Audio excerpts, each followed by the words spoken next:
You're listening to Mimir, the podcast for aspiring entrepreneurs, with me, your host, Maddie Kelly. Each week, I dive deep in my interviews with successful founders to leave you with the tools necessary to build your dream lives. So get ready for some kick-ass advice.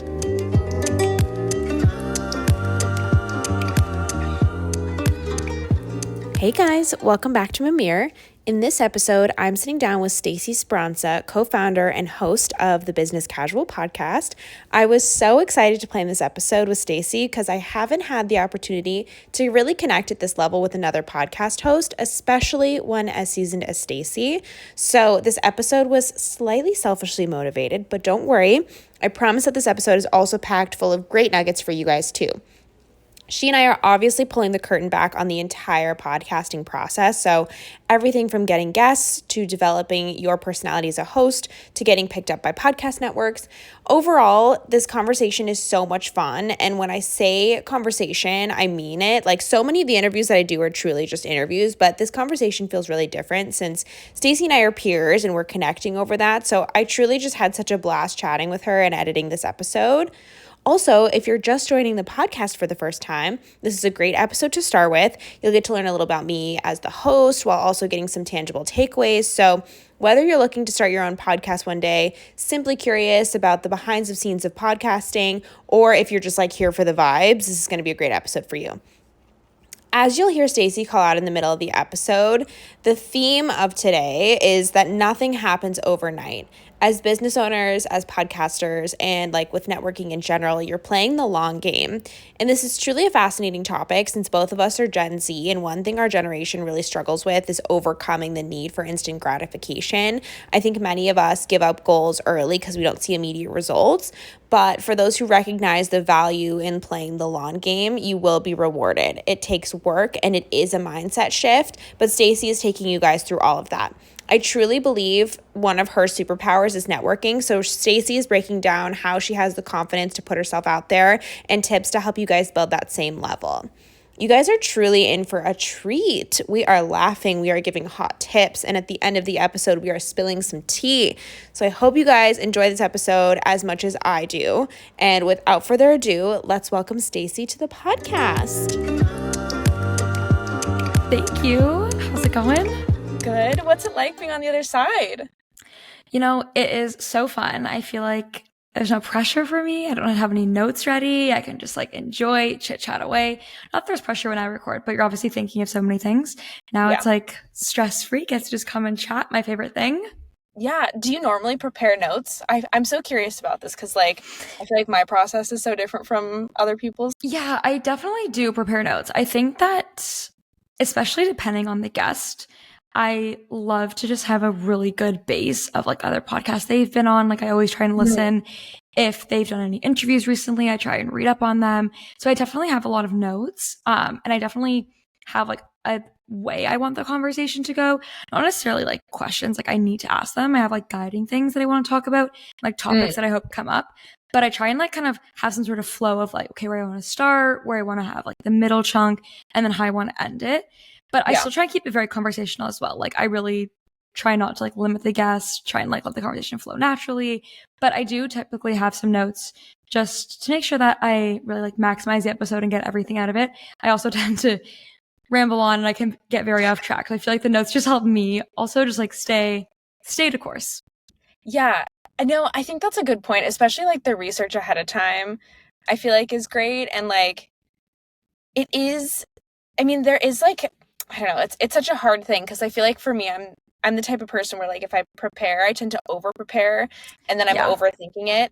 But if like the notes work better, you know, then like obviously, but I think it's such an interesting thing. Like every podcast is so different because every host is totally different. And I'm always, I don't know if this is bad, but like anytime I have a conversation with a guest, I'm like, I fully trust the process. And I'm just like, the conversation that will occur, I just am assuming that it's like, it will reach the person that it's supposed to reach. Like I am fully just, I almost think of myself more as like a vessel for whatever conversation like needs to happen. And I just assume that whoever finds it needs it. And like, I don't know if that.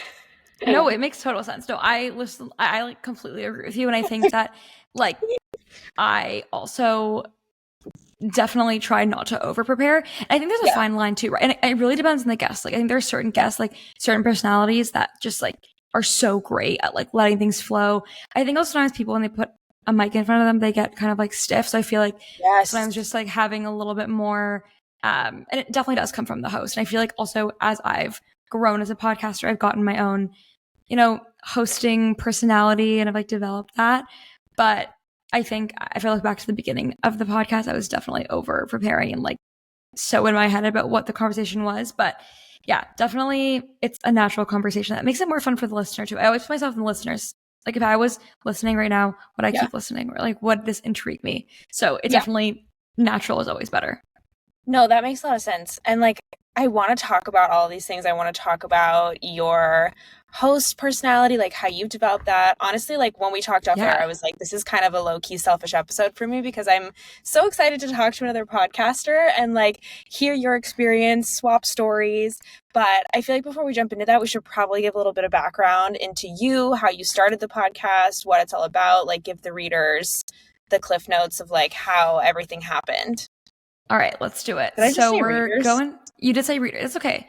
Readers, listeners, watchers. Do you do video or just audio? I do. Yeah, I do YouTube and podcasts also. So like RIP to my listener. It's been a long afternoon. So anyway, please keep going. No, you're all good.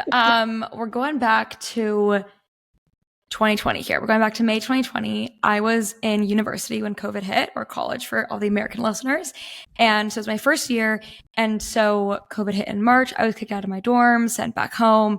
Obviously, it was a very scary and unknown time for a lot of people. But being in my first year of college, it was just the added layer of like, I don't really know what's next. No one was really concerned about college students, and I wasn't sure if I was going to be able to get a job. I wasn't sure if I was ever going to go back to school. I really, like, there were just so many unknowns, and obviously there were so many bigger things going on in the world that not a lot of people were really concerned about what my career was and what internship I was going to have the next summer or what job I was going to have, because we really didn't know what the state of the world was going to be like in the coming months or years for that matter. So I was feeling really uncertain and honestly very lost in my career at that point. And I'd had a really great first year. And in my first year, I was really lucky. I was studying business to have some really great conversations with different women. And there's one woman specifically, Nicole, who was a senior director at the National Hockey League, so the NHL. And she was the first person who I ever reached out to on LinkedIn. I was going to an event through my school and she was attending.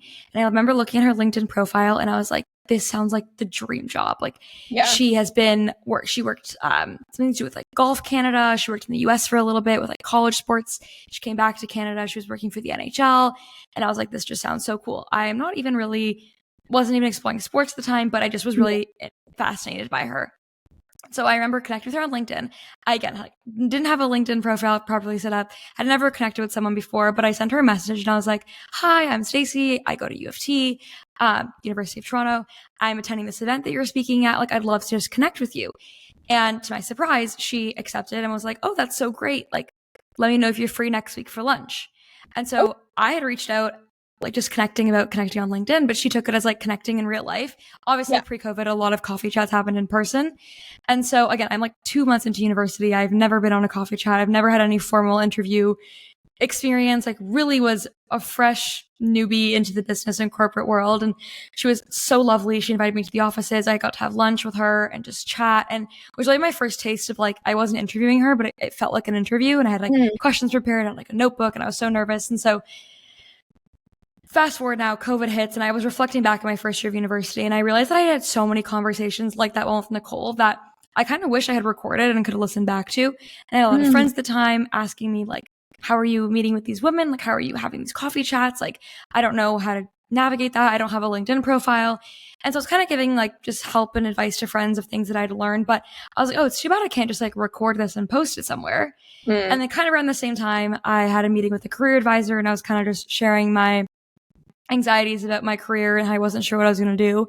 And he was like, well, you seem like you're really entrepreneurial. Like, would you ever explore entrepreneurship? And it was something I'd always been super interested in and had always kind of had this entrepreneurial side to me. I also come from a family of entrepreneurs, from like my grandparents, aunts, uncles, mom, dad, like literally everyone in my family is an entrepreneur. I don't think anyone in my like immediate family really went the corporate route. So I definitely have grown up around like problem solvers, innovators. And so it was always kind of in the back of my mind, but I never really had like an idea of what my company would be. And so after that conversation with the career advisor, I was like, well, maybe I should lean into what I'm good at. And I love talking, love to chat. And I have really kind of always been the person in my friend group that people come to for like career advice, networking, tips on, you know, university applications in high school. Like I was always kind of that friend. So I was like, well, why don't I just open that up and put it on the internet and anyone can benefit from it? So we started the podcast May of 2020, had the idea. I recruited my younger sister, who at the time was in grade 10 of high school. So early into high school. And she is like a natural graphic design wizard. She is like so good with her like design eye. She was taking a lot of courses in like Photoshop and InDesign. So I was like, I cannot start this without you. I need you to like design the cover for me. I need you to help me like edit the podcast. I don't know how to do any of that. So I recruited her and we launched our first episode in July. And really, when I go back to the core of why we started Business Casual, it was really for university and early professionals in their career who were going through this really unknown time with COVID and like wanted a different way to connect and get career advice. And I really wanted it to be from the perspective of a young 20-year-old navigating this world that we were living. And I decided to only interview women because that was something I've always been really passionate about. I wanted to like cultivate a really safe space. I really wanted it to highlight not only the successes of women, but also like the challenges they face and the struggles, and bring that to the forefront and how they overcame it and share that strength with others. And so it was supposed to be a 10 episode limited series for the summer of my COVID year. And now it's 4.5 years later. We just filmed our 71st episode and really just like got hooked. I absolutely loved the podcast. I feel like it just opened up so many doors for me. It was such a unique way to connect with women, not only women, but men and everyone in general. I've met people in Canada, the US, Australia. Like I've just met so many listeners from all different places. And really, as you said, I really do feel like I'm also a vessel and I'm just like the gateway to having these conversations. And, I think that we did get in really like just before the cusp of like podcasts really blowing up. I think as we saw during COVID, like it really tripled and the market has like doubled in size now. And I think there's a lot more podcasts than there was before, but that's not to say that like there isn't room for more. I really think that, like you said, you have to find a host that you connect with and you have to find podcasts that you like listening to. It's a really interesting, experience listening to a podcast and hearing someone. Maybe you're just listening to the audio, maybe you're watching video, but it's something so different than like watching a TV show or watching an interview on like a radio station or, a TV broadcast interview. It's like so much more personal and unique. And that's the beauty of podcasting is you can find any podcast anywhere that suits you on so many different topics. And I've loved it. I think that podcasting really is the future. I'm a huge podcast junkie. I listen to so many podcasts. I feel like I have like a rotating like set of podcasts. I'm always trying to expand and listen to new hosts and new guests and get inspiration. But I really do just like absolutely love the space. And I'm so happy I live in the generation where podcasting is really the future. Yeah. And I think something that's interesting too is like the more people I talk to, especially other business owners, so many of them, when I talk about and ask them like, how did you find this information so early on? Like, how were you doing your research? And so many of them are like podcasts like yours, like truly that's how they, and I think a lot of like our generation consumes knowledge. I think a lot of us see podcasts as an opportunity to learn, not necessarily just to consume for fun. Like obviously there is a niche market, there's like a market for that. But I think particularly for business owners, there's a lot to be learned from these types of conversations. And to your point, being able to record them and put them on a greater platform just like gives, it's just like, I mean, at the core of it, really, it is the beauty of having those coffee chats with people that you aspire to be like and are trying to learn from, and just like giving that a bigger platform. So I'm also curious, like, how is the growth process? Like 4 years, man, that's crazy. For me, it'll be a year, I guess, next month, which I didn't realize until Congrats. just now. That's so exciting. Thank you. Yeah, that's crazy. I didn't even realize, but yeah, time flies, It really does. And I feel like, once you get going, you get in the rhythm, it just keeps going and time moves so fast. But yeah, the growth has definitely been such a great learning for me. I think as a Gen Z who loves instant gratification and who loves and seeks that like instant hit of dopamine on like social media and TikTok and everything, like podcasting could not be further from the opposite. Unless you have a massive platform, like unless you were an influencer, a celebrity, an actor, like a singer, someone who has like a platform already who then starts a podcast, the growth is so slow. And it's so rare for someone to have a podcast blow up overnight, unless you have something really scandalous happening or you have some like really big guests that you get on. Like, it's very rare for a podcast to go viral. It really is about that like loyal, consistent community that you grow with every episode, with every listener you gain. And it's hard, right? Because I mean, we talked about this offline, but I think sometimes people underestimate the amount of time and effort that goes into podcasting. Like, yes, you know, we're sitting here for an hour, 45 minutes, you know, chatting, but there's so much behind the scenes of like the coordination and like sourcing guests, finding time that works for both of you, having a setup call, you know, then you're editing the podcast and you're doing promotions for it. Like, it really is like a whole process that takes many hours and many days and many weeks.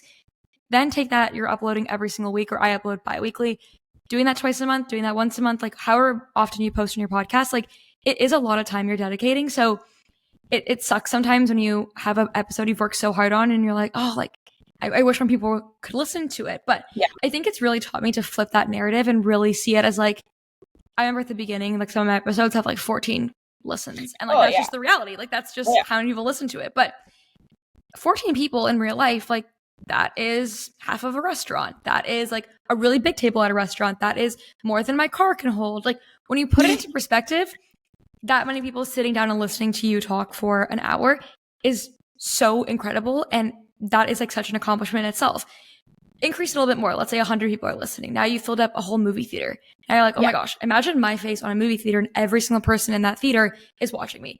And like slowly but surely you do start to grow. And like, again, for me, I really did start it from this position of like, I want to just help people. I never really saw it as like a full business or like something that could actually grow into something more than just a podcast and like a full community. So it is tough and it's really hard at the beginning, but it definitely with consistency and like just making sure that you're uploading at a consistent schedule and like putting the time in from like a content perspective and like promoting on TikTok, which has been my more recent focus of promoting the podcast. Like it has been a really great learning and experience. And I think has really taught me a lot about really growing and cultivating a community. Yeah, I relate a lot to that. Although I think my story was slightly opposite almost because I started my podcast when I moved to San Francisco, almost a year ago now. Well, I moved to San Francisco 2 years ago, but anyway, I started this as a blog because I was like afraid to join the podcast market because I thought it was way too inundated. And I was doing the same concept, interviewing founders, but I would write articles instead. Slowly but surely realized that people just assumed it was a podcast. And I eventually was like, I should just give the people what they want. And thank God I did, because it's a much better process for me. Like writing an article is way harder. Plus so exactly what you said, like so much of the conversation does not come to play in the written form. Doesn't translate. Yeah. Yeah, and like you miss so many nuggets and everyone has different takeaways from the conversation. And so in order to, like you said, really help people, like you just got to give them the whole spiel. So when I started, I was like really hopeful that this would be my full-time job. Like I was really dedicated to making this a company. Like I made myself a pitch deck. Like I went through the business model. Like I legitimately tried to understand and like almost prove to myself that this had viability. And like I too was also very hopeful that it would just like pop off overnight. If I was like, if I just put my mind to it, if I grind hard, if I do all the right things, like it'll work. And of course, what you start to realize is like it is a slow build. And I too had to reframe my mindset around it, where I was like, I think what made it click for me was I realized that there are like two kinds of people, maybe three. One is someone who's going to be known. So like people with like really big platforms who are well known throughout the world. And then those who make an impact. And like those people aren't always necessarily known. And then there are those, I think, who have maybe both or neither. And when I thought about the people who make an impact, like that's really what I set out to do here. I didn't set out to be known globally, right? Like I set out to help other aspiring entrepreneurs build their dream lives. And I want to help other entrepreneurs through their journey as well. Like I want to give them a platform. And it was really about that impact. And then when I started to think about it like that, it was like the numbers stopped mattering, because I was like, okay, whatever, if 17 people listened, that means that I hopefully impacted 17 people. Like that means that who knows, like maybe one of those 17 people has this amazing business idea that's going to change the world for the better. And like, if I could be a small part of that process, then like tick the box, like that's done and dusted. I'm thrilled, you know?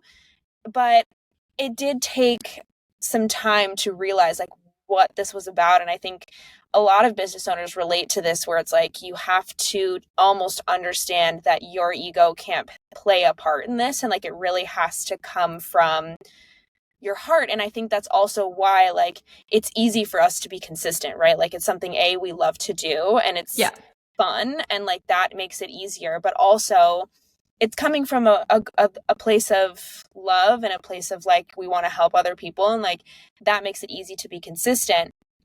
But that being said, I'm curious.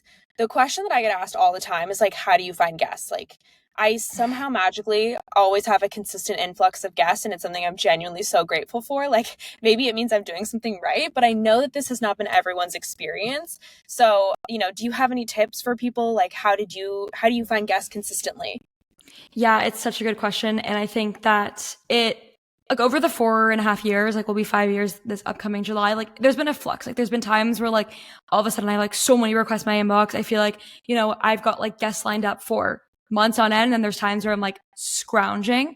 And I think, you know, for me, starting as a student, I think my mindset was just so different. Like I was so naive. I didn't know anything about podcasting. I was just like so early on, and I know so much more now than I did when I started this podcast, that I didn't even think it could be a business. Like I didn't even have the foresight to be like, oh, this could actually be something that I build. I think as we built it, we realized that like, oh no, there is value here. Like there are ways that we can like work with sponsors. There are ways that we can like have in-person events and charge for tickets. There are ways that we can, you know, actually create this. And I think I've had to change my own mindset of like, this is not just like a passion project anymore. Like I am a co-founder. Like I did found this podcast. Like this is a business. And I've always said, and like now I work corporate, I work a 9 to 5, and I always tell them like, I'm going to be an entrepreneur when I'm older. Like that's my, like when I look into 10 years from now, like I'm not going to work a 9 to 5. I'm going to be an entrepreneur.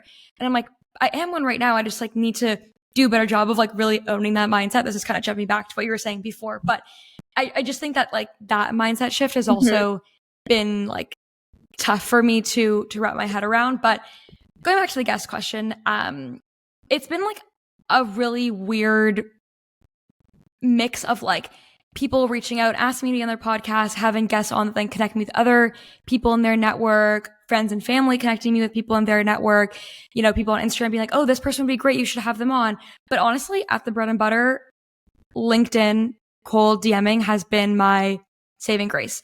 And to me, it is a numbers game. Like I send out, now that I'm working full time, it's been a little bit harder, a little bit less time on the LinkedIn DM grind. But I mean, when I was a student, like I was sending out at least 50 messages a week to people that I thought were really cool, just like looking them up on LinkedIn. I don't have LinkedIn Premium. I still don't, because it's very expensive and I don't want to pay for it, but just using the free features and sending out like 50 different requests. Sometimes you hear back right away. Sometimes you never hear back. I just got a request actually, or not a request, an acceptance on LinkedIn last week from someone that I had asked me on the podcast. And I was like, I don't even remember reaching out to this person. That's because I reached out in January 2022. They just got back to me last week. So it really does take a long time sometimes. But sometimes like that's the most organic and like fun way that guests end up being on the show. And that's how I've had some like very crazy people that I never thought they'd be on my podcast. There's also some guests that I've been chasing for so long. Like I have openly said on many platforms and social media channels that the CMO of Rare Beauty, Katie Welsh, is like my dream podcast guest. I have listened to every podcast she's been on. I like religiously follow her every time she has a live video on TikTok. I enter that live and I'm commenting, hey, from Business Casual, love to have you on the show. And so I've probably been coordinating her with email for like over 1.5 years now. I've probably sent her like 20 follow-up emails. I'm probably just annoying her at this point, but like you really do have to have that like hunger, or at least like in my experience now, like there are just certain guests that if you want them on, you have to be putting in the effort and like just keep following up. But on the other side, I think it's also been about navigating and transitioning from just interview to also doing solo episodes and sharing like my journey and experience, because when I look back at the podcast, it's also been like my personal diary. Like if you listen to my first episode and you see me like in first year, where I was like, now I have a full-time job, like there's so many things that have happened in my life between now and then. And the podcast has really been my like online diary and journal, and people have been there every week listening and been through the ups and downs and heard about all my different trials and tribulations and work things and full-time jobs and internships and graduation. So I think it's also been fun for me to explore like how I can tell my own personal story through the podcast on the weeks that like it just wasn't feasible to have a guest. If I wanted to be consistent, I had to make do with just myself. And how do I make that interesting? And I do with my sister. So sometimes we would do episodes together. She does not love being on camera and on the mic. So only been very few episodes together with her, but I think it's just about interesting ways to keep also your audience engaged. And even now as we enter year 5, like I'm constantly thinking like, how do I keep being innovative? Like what are new segments we can have? What are new ways that we can keep people coming back? Because you also never want your content to be stale. And I think that like after doing it for so long and having so many episodes, I never want my episodes to feel like a formula or like, you know, what you're going to get every time. And even though there's different guests, I still find it hard sometimes to break that mold and make sure that, you know, it is fresh and exciting and people, you know, want to keep tuning in every single week. Yeah. I don't know why I never thought to DM people on LinkedIn. Like truly did not think about that. Game changing. Said it. Genius. I also use, I don't know if you've ever heard of this platform. It's called matchmaker.fm, but it's specifically, so I learned about it when I published my first book in college. My publisher told me about it because it's a great way to promo your book is through podcasts. And essentially the whole platform is just making matches between podcasts and guests. So like that's literally all the podcasts or the platform is dedicated to, which is great. And that's like so that cool. To me has been, that's what I'm telling you is I feel like it's super helpful. I need to get on it. Yeah, it's great. And like, you don't have to pay for it. It's free. Like it's really an amazing platform. And I use that all the time. And that's like really helpful. You know, DMing people for guest requests or like, it is a place for me where I see a steady influx of people who want to be on the podcast. Cause that's literally all the platform is dedicated to. Yeah, that makes sense. Like, it's a good marketplace. I'm definitely going to use LinkedIn because I think that's so genius. Good. I mean, honestly, like that's such a duh. Like, I don't know why I didn't think of that. No, but it's honestly, even like with my friends, sometimes I'm like, just message them on LinkedIn. Like, yeah, the worst they could say is no. That is also something I've learned with the podcast is rejection is something that I'm unfazed to now, because if we go back to how many requests I've sent people to be on this podcast, it has probably been, I would say close, like, and we're up in the thousands. We are probably, I don't even know how many, and probably 90% had just never responded or said no. And obviously it sucks because, you know, you see the value in your podcast and like you see the value that you bring to your listeners, and not everyone sees that, which is totally fine. Also, there have been many guests where they've been like, how many listeners do you get? And you share your listeners and they're like, oh, it's not a big enough platform for me to come on. Again, totally fair. Like obviously it sucks to hear in the moment, but just like another great learning, and it's helped me develop like a thicker skin so that when I eventually launch my next venture, my next company, or my next thing, it's like I've already gone through, I feel like, a lot of the different stages of building something from the ground up that you automatically already go through. And just like learning how to deal with that and like continuing to always sell yourself. Like that is, I think with pitching guests, it's all about like, how do you sell your proposition? Because at the end of the day, if we're looking at like, you know, big founders, big CEOs of companies, they're probably getting asked to do a million different things a day. How does yours stand out in their inbox? Like, why would they spend their time doing your podcast versus someone else's? And so I think it's also just been a really great way to craft my own like personal brand and story. And LinkedIn's so good for that because you already have like your 1-page resume right there. They can see all your accomplishments. They see like your legitimacy. So yeah, LinkedIn is the best way. That's super smart. And like, I like what you said about solo episodes too, because I've done some. Like anytime I've ever had an idea for a solo episode, I've done it. I haven't done very many, but like, I don't know about you, but I see crazy numbers with the solo episodes. Like I think people really, really like them. Mostly because I imagine that it's like relatively timely. It's quick because like I'm not asking questions. I'm literally here to just give you like a hot take on something. Like I did one on time management because that's low-key my superpower. And like, that's a question I feel like you probably get asked a lot too. Like you have a full-time job and then you also have the podcast, which is a lot. So it's like, how do you manage your time to be able to effectively do both? And like, it saw really great numbers, to which I was hella surprised about because it's, you know, and also like, depending on the channels, they perform differently. Like on YouTube, it popped off. On the podcast, not as much. But like, I think there's It's something all to the be same. said. Who cares? It's all the same. It's all True, the like, same. same. But like I think there's something to be said for solo episodes and like how that allows your audience to really connect with you as the host. And like I would love for you to kind of talk about how you think like almost like the role of the host is, because this is, I think for anybody listening who's interested in starting a podcast, like being a host is such a tricky spot. You're in this position where you have to facilitate. And so like you're not talking the whole time, but you're also like constantly letting your curiosity drive, like where's the conversation going to go next? And like also people come back for you, right? Because you're the consistent theme throughout all of the episodes. So it's like, how do you impart enough personality and like let people know who you are without overstepping your boundaries as a host? And like what we kind of talked about earlier, where you're like, I've really, you know, spent a lot of time like developing myself as a host personality. And like, I'm so curious to hear your perspective on this, because like this is something I'm still learning and trying to grow with. And honestly, I feel like I could spend hours talking about the subject because I have spent hours analyzing myself as a host and listening to other people. And I listen to all my episodes. I would say now that I'm more senior, I would say in my podcasting career, a little bit less. At the beginning, I was just so green. Like I did not know a single thing about podcasting, interviewing. I'd never taken a journalism course, which actually through the podcast, I ended up finding that I loved journalism, and I actually took some university courses about journalism because I was like, this is so cool. And for a really hot second there, I was like, maybe I'll do a master's in journalism. I'm not going down that path anymore. But as I think back to the beginning, like it was a question that was always top of mind to me, and understanding what is my role and how do I hook listeners to want to keep coming back every single week for me. And I think, you know, as a podcast host, you are the creative director. You are the one that at the end of the day is the creative machine behind the whole episode. And so a couple of things I think I've done to help find my hosting style is like, number one, I, again, try not to follow any type of formula. And as much as I prep beforehand, one of the reasons I prep is because I don't want to ask the same questions that someone has already been asked on a podcast. Yeah. Obviously, there are like tons of questions that are very basic that always come up. Like I'll use the time manager one because you brought it up. Like always a question that gets asked. And like, for sure, if there's like CEO coming on my podcast, like they have probably the best time management of everyone because they were being asked to do a million different things. Founder, same thing. You know, there's so many questions that get asked all the time. So I think that, you know, one thing that I've always tried to do is never ask a question that I've heard someone ask them already, that I've seen them talking about on their channels, like really asking things that are different and unique from things that you can already find on their content.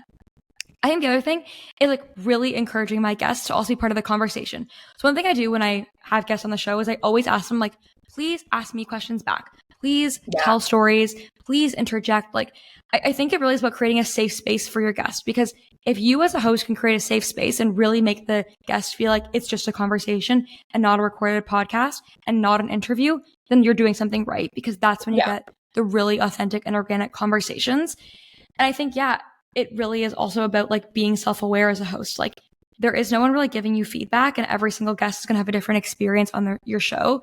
So I think it is really important to like listen back to your episodes, you know, find ways that you can enhance your skills, find ways you can like fine tune your speech, find ways that you can like fine tune how you ask questions. And obviously that comes with time and practice. And the more that you podcast, the better you'll get at it, the more natural it'll feel. I think also, honestly, doing solo episodes really helped with my comfort in the mic. I think that the more solo episodes I've done, I've gotten like even more comfortable. I've gotten rid of my filler words. Like that was a really big issue I had when I first started my podcast. I would say like and amazing, and I love that. Like I would say the same thing 100 times in the episode. So I think it really is just about being self-aware and listening back to your episodes. And I think also about having fun, like not putting pressure on yourself as a host and really enjoying each conversation. And again, like you're the one that has the passion for this podcast and for your brand. So like let that shine through. And I think also translating that into like social media, I think it's also been a really fun way to like bring my brand to life. And so through like our Instagram and our graphic design and like TikTok, like finding unique ways that we can bring the podcast to life in other channels outside of just like through interviews, I think it's also helped listeners get to know me and my sister and our stories and just connect on a deeper level that you don't always get to do in like the 45 minutes to an hour that you're podcasting.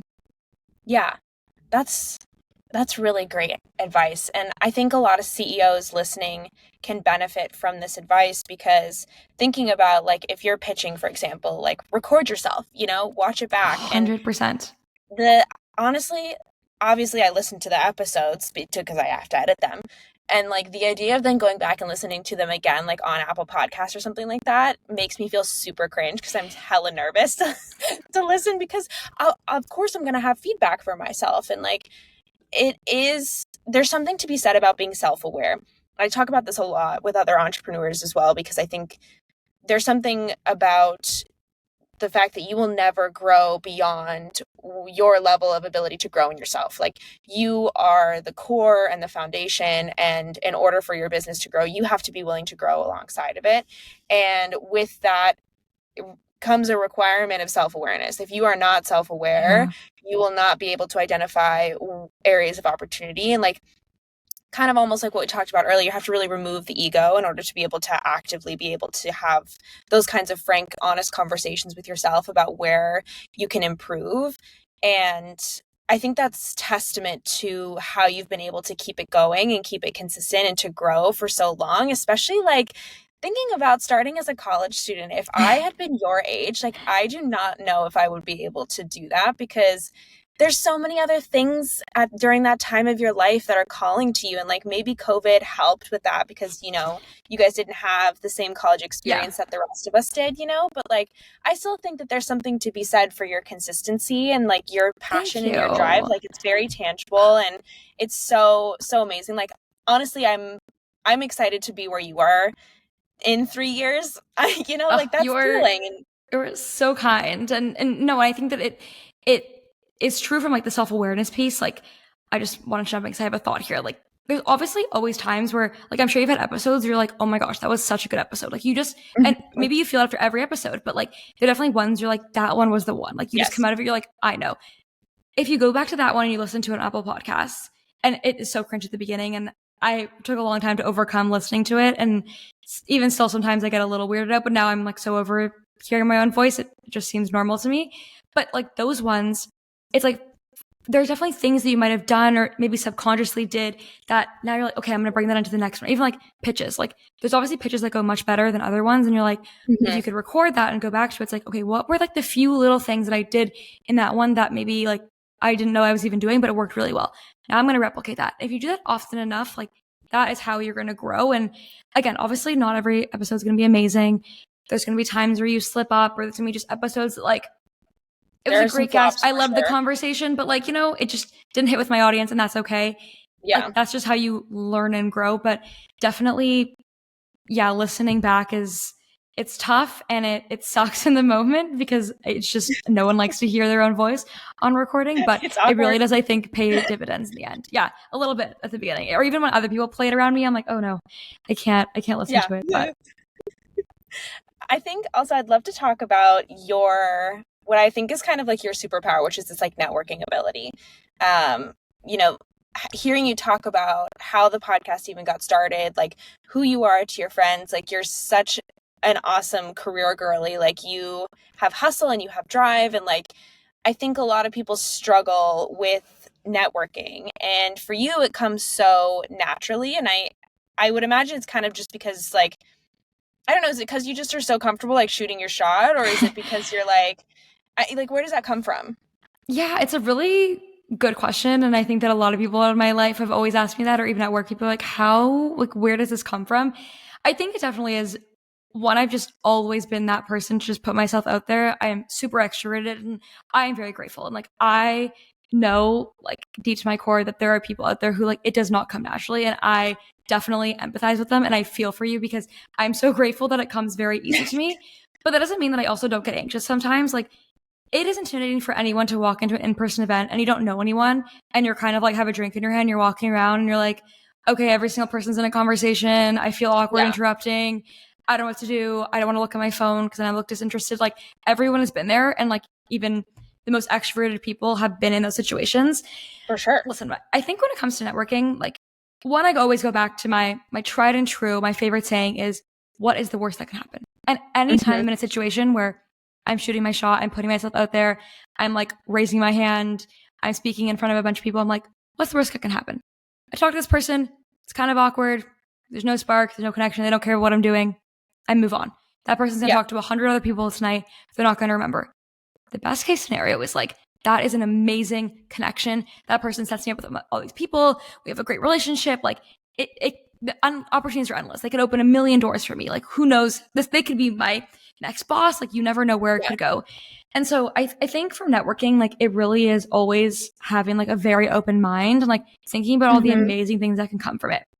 I think the other thing with networking is that it really is a long game. That's like I think the theme of this episode for me. Like it really is about consistency. The long game. Really about, not looking for that immediate dopamine hit, that immediate like, oh, this person's gonna get me a job. Oh, this person's gonna do this for me. Like I think especially from like a Gen Z perspective, I think that we struggle with that because it's kind of like, okay, well, if it's not gonna suit me in the immediate future, like right now, what's the point of this relationship?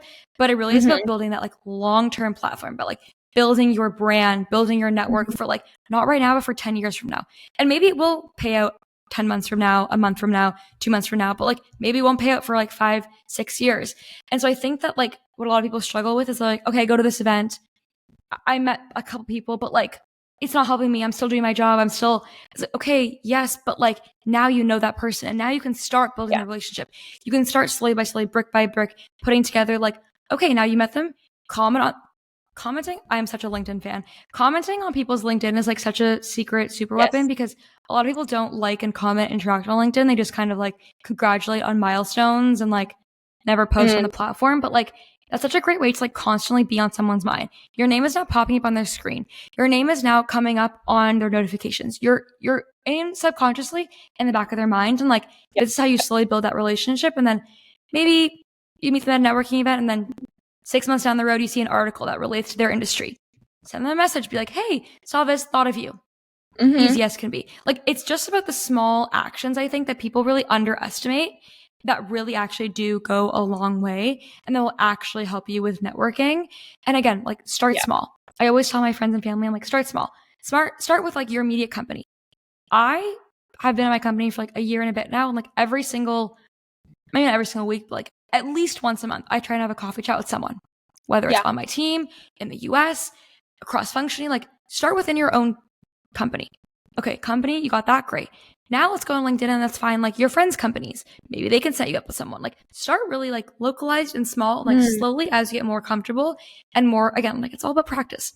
More coffee chats under your belt, more LinkedIn DMs, that you've written out that you have a really good base and template of what works for you. Like slowly just like building and building. And like that is how eventually you look back and now it's been a year and you have like a really great roster of like 10, 12, 15, like really solid people in your like core business network that can open up more doors, introduce you to even more people.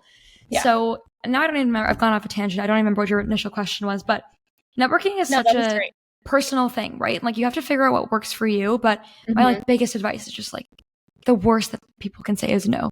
Like people can be rude and like, sure, they're rude, but like that interaction is going to be such a small blip in your full career that you're not going to remember it. And there's going to be so many other positive experiences through networking that are going to overcome that like one negative experience that you may face at like one in-person networking event. Yeah.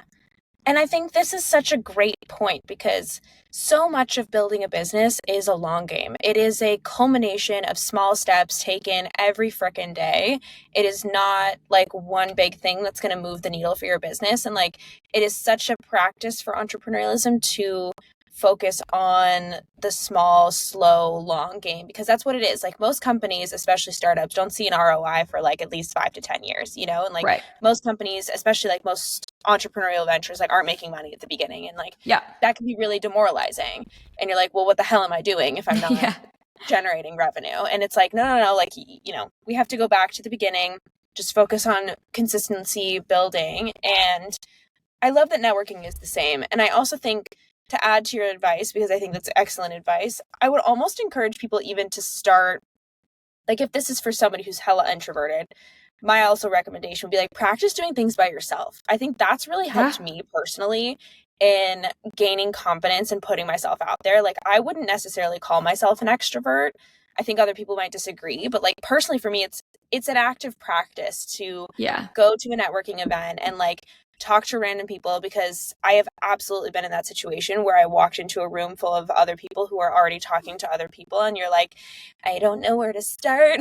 Yeah. Like, how do I put myself in one of these conversations, and like, what do we talk about? And it's hard, but I think like the other night I went to a concert by myself, and Oh, it fun. was so Who did fun. you go see? Is like I someone. went to see this.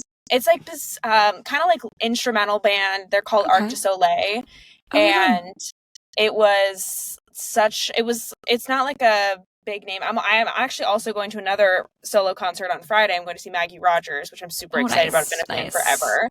And so like this was a very small venue, kind of like an independent band, and I literally had the best time. Like, best night ever. It was so fun. And I think like taking yourself on solo dates and like practicing being by yourself, being comfortable in silence, like maybe you talk to somebody, maybe you don't. Like, I think that's just an important process, in being able to comfortably put yourself out there, because I think we're all just a little bit like afraid of being by ourselves. And I think that if we also like spend time solo and like really enjoy the experience of being alone, you'll start to feel more comfortable chatting with random folks, like engaging in conversation, because at least you'll just feel more secure. Like, I think the hardest Yeah. thing sometimes about networking events is you're like going by yourself and you're like, I don't know who to talk to. And like, I think it's also just fun. Like, you're just getting to be more comfortable with yourself. And a lot of these entrepreneurial ventures are solo, and it's hard to make connection, and like we can't do everything by ourselves, and networking is such a critical part of any business. And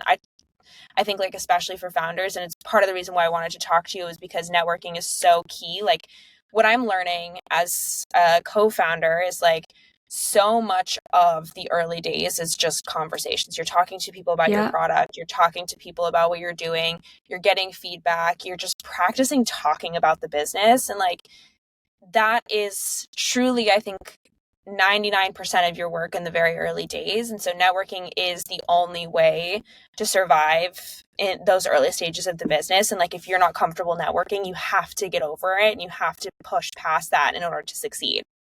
And I think another thing that, if you do struggle with networking, or you struggle to kind of know how to put yourself out there, also being a connector is a very underrated and like not talked about enough Yeah. way of networking. Like, if you know someone, like let's say maybe you're not a founder, maybe you're someone who like works at a startup, but there's someone at your company that maybe is looking to start their own business, and someone who has been in that industry for like 30 years. That's like a Yes. family friend, an uncle, a cousin, whatever, someone you follow on Instagram, like whatever it might be, connect them. Like, very Totally. simple. Be like, hey, this person's looking to enter this industry. I know you've been working for so long. Like, I want to connect you too.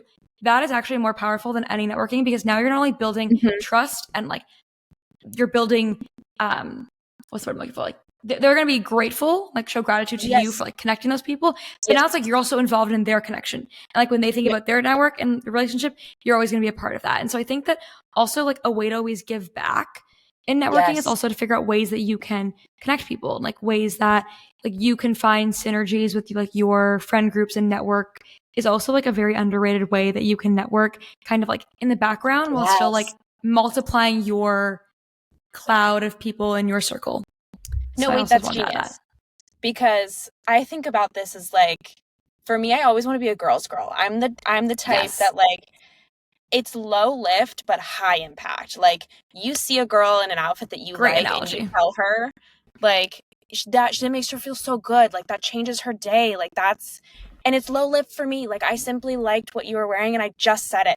And it's like big impact, and like, you're totally right. Being a connector for other people is super low lift for you, but like majorly high impact. Like, I've had so many amazing girls from the Toronto area, like hyping me up behind the scenes and like connecting me with other entrepreneurs. And it's just been like truly such a magical experience. And I'm incredibly grateful for it. And like, to be able to pay that forward, and like, I love that it's kind of a sneaky networking tactic. I never thought about it like that, but like, it's true. If you're uncomfortable to like show up in an event by yourself, but like, it's almost, you're right, it's the same, but like also a little bit different, and kind of really cool for you to be like, oh, like, I'm just out here making matches for people. And then like, you're seen as, I mean, you're giving back in such a beautiful way. And like, I'm sure you could say the same for your podcast, but like, it's something I've been thinking about a lot for mine. Particularly, I talk to so many entrepreneurs who could benefit from connecting with all the other guests that I've had. And it's been like on my mind and something that I've been trying to build behind the scenes to create a way for all of my guests to be able to connect with each other and to help each other. Because it's like, that's what this whole platform is for. It's to help entrepreneurs. And like, if we can create a space where we're connecting them and allowing them to share their experiences or to lend help, like, great, you know? Yeah. And people great. want to help, right? Like if you help someone you pay for, like they also want to help you. And they're gonna be like, okay, like who in my network can I connect Maddie with? Like, oh my gosh, like, okay, well, I know this person now. And it's like, you're now starting this like chain reaction that you didn't even really intend to start, but it makes so much sense. And really like, especially like the founder community. And like, again, I've like only recently very switched my mindset of like, okay, like business casual is a business. I am the co-founder of it.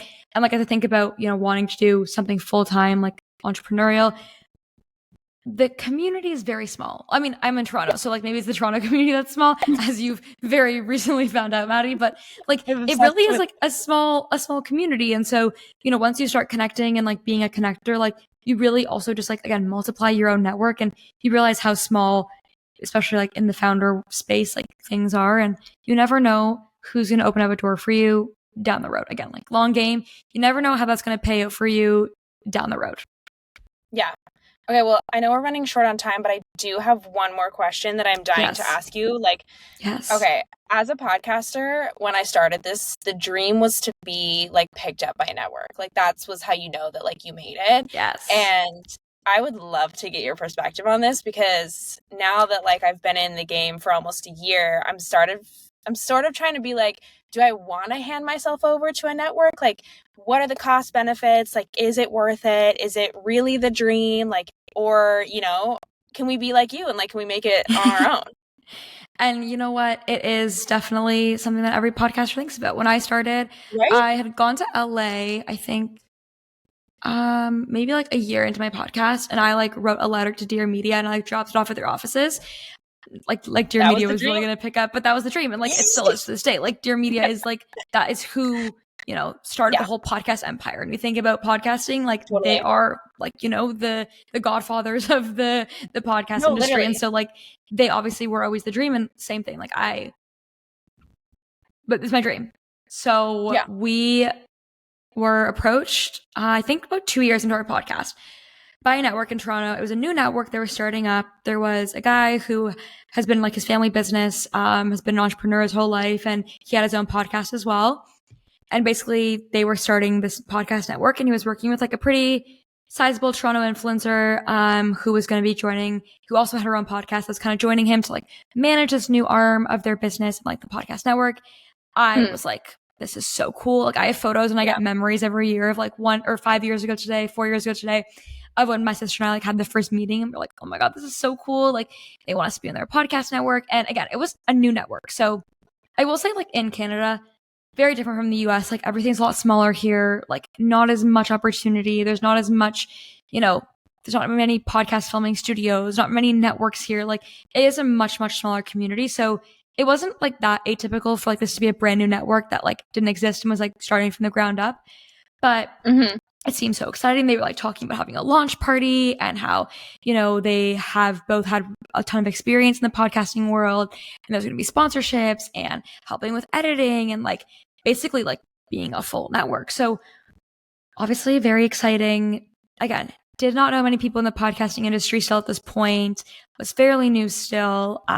Didn't have anyone close to me that was in podcasting that I could really turn to for advice. So it seemed like a good fit. And it was a year contract. So we said, okay, we'll do it for a year. If it doesn't work out, we'll cut our losses and leave. Like, what's the worst that could happen, really? Right.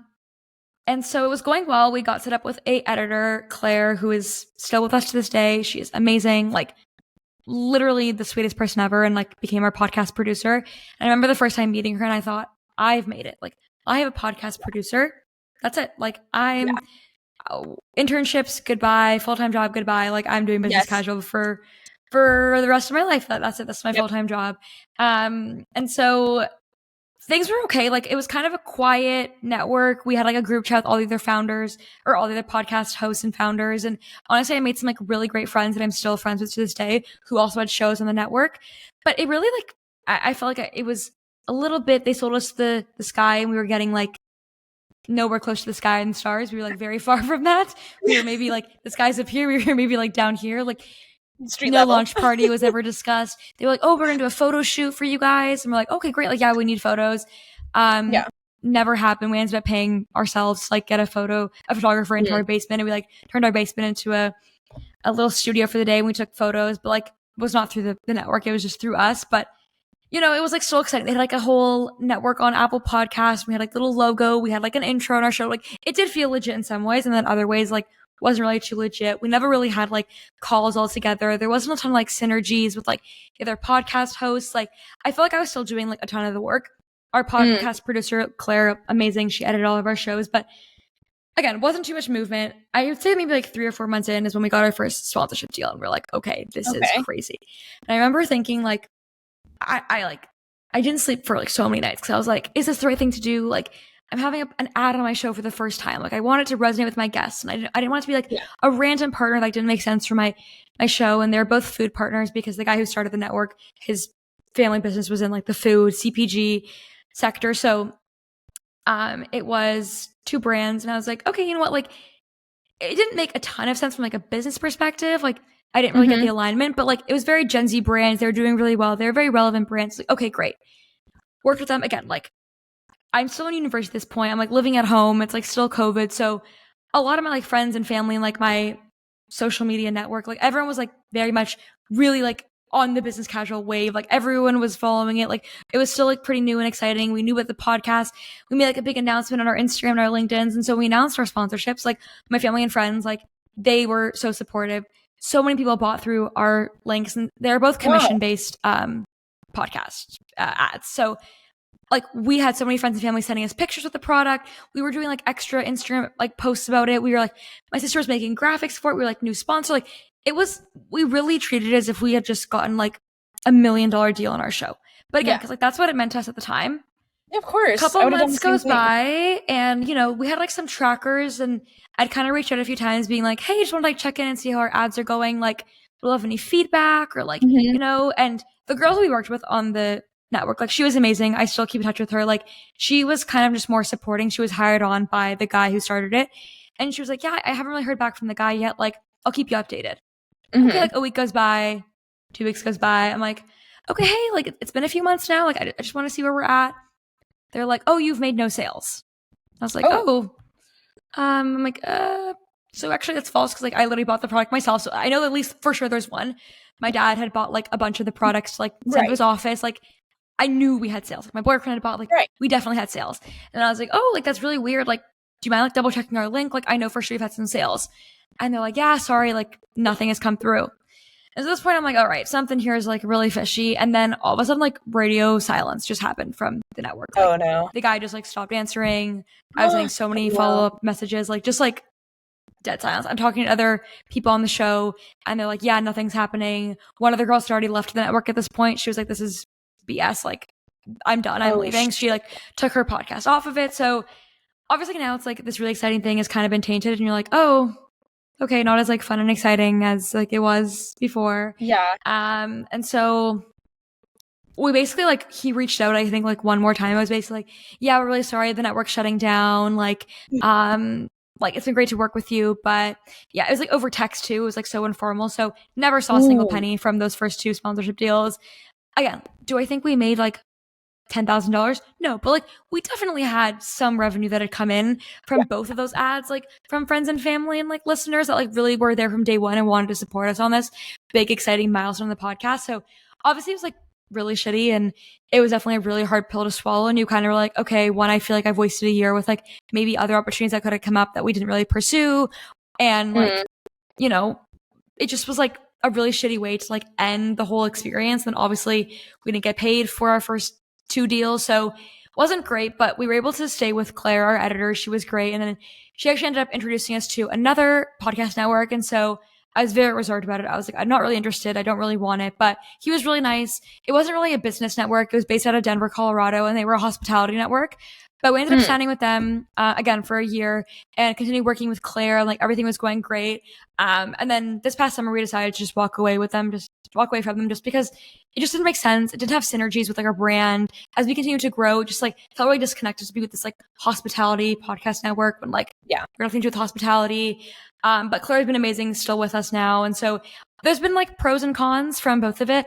I think that like, again, when you're naive and you're new and you see these like big flashy things, like you are just like so you want to believe that everyone is good and like everyone has the best interest from your own show, but that's obviously not the case. And I think like different scenarios are going to work for different people. I think like my advice would just be to really make sure that whoever you're working with aligns with your vision and really cares about your show, because at the end of the day, like now you have more stakeholders in your podcast and more people and more fingers in your what you're doing. So make sure that it really aligns. And like number 2, just make sure that you have the proper protections and like you're setting yourself up correctly from like an actual business perspective to make sure that you're owning the revenues, making sure that you're also in contact with sponsors, making sure that you're the ones still like managing that relationship, so that you obviously don't get burned the way that we did. And I think that like it's definitely not necessary. Like you can do things on your own. Obviously it helps to have like the experience and like the network from like a obviously if they have more shows they can have like more negotiating power for sponsorship deals, but like it's not necessary. And I've also dabbled with the, like, should we start our own network? Like what would that look like? And I've thought about it a lot, but I think that like also where the podcast industry is right now, like you really have like the big networks like Podcast One, Dear Media, like those of the world. Yeah. And that's kind of it. There's not really a lot of like in betweens. I think it really is because a lot of people can do it on their own. And a lot of companies like BetterHelp, AG1, like the big podcasting advertisers like are really okay dealing with podcasters on their own. So, I mean, that's my experience. You know, you live and you learn, you make mistakes and you learn from it. But I think that like you definitely can do things on your own. And I think, you know, as you continue to grow, you'll find people like the Claires of the world who will want to support you and like be there from day one growing your podcast with you. But definitely the whole network thing is like such an interesting, and I don't know, maybe it's different in the US. Maybe there are like a lot of other smaller, but here in Canada especially, it's really not too much action in the podcast industry.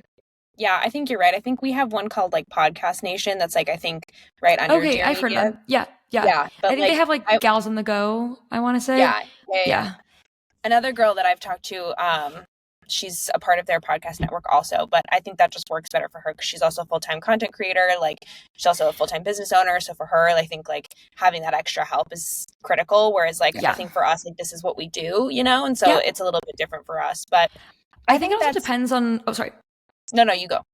Obviously, I think it also depends on your goals with the podcast. Like as someone who was in school full-time and then now working full-time, like if there are weeks where like I just physically cannot get a podcast episode up, like I am okay with that to my core. Like I know that there are just weeks that like are busier than others. I'm not going to get one up.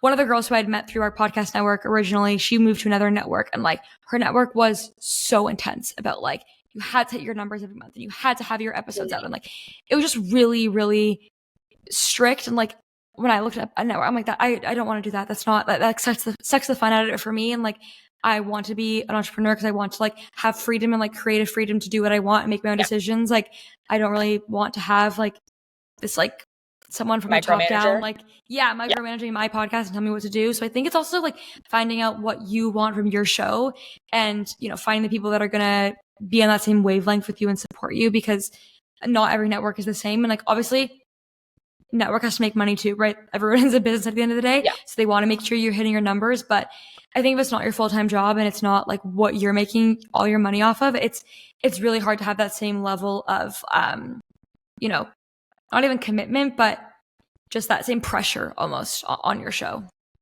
Yeah. No, I think all of that is really helpful advice. And like, for me, this has been such a pleasure because it's so nice to talk to another podcaster. And yes, I think a lot of other business owners can relate a lot to what you're talking about. Like, I think there's a lot of correlations here between having your own business. And I don't know if a lot of people think about having a podcast as being your own business, but it really is. And like all of your experience in your entrepreneurial venture, I think is going to be really helpful to other people. So I really appreciate you taking the time and coming and hanging out with me. This has been such a pleasure. Fun. my favorite thing to do is to podcast. So I am so excited for you and your journey. And like, just anyone listening, just a reminder, you've seen now the proof with Maddie and I that like there is so much space in the podcast world. It's such a lovely community. I highly recommend if you're interested. It's a great way to build your personal brand, great way to network, great way to just also have your own little space in the world of the internet and have your own little corner and share your own little diary. And so definitely if you're interested, like I'm always happy to chat. So please reach out. And thank you so much, Maddie, for having me on. So much fun. And can't wait to see where you are in 4 years from now, 3 years from now. I was going to say the same thing. I was about to be like, guaranteed both of us will happily pick up the phone and talk to you for 15 minutes about a podcast if you have an idea. Always. Like, no problem. Like, please email us. Yes. Always happy to chat, especially about podcasting. The best thing in the world.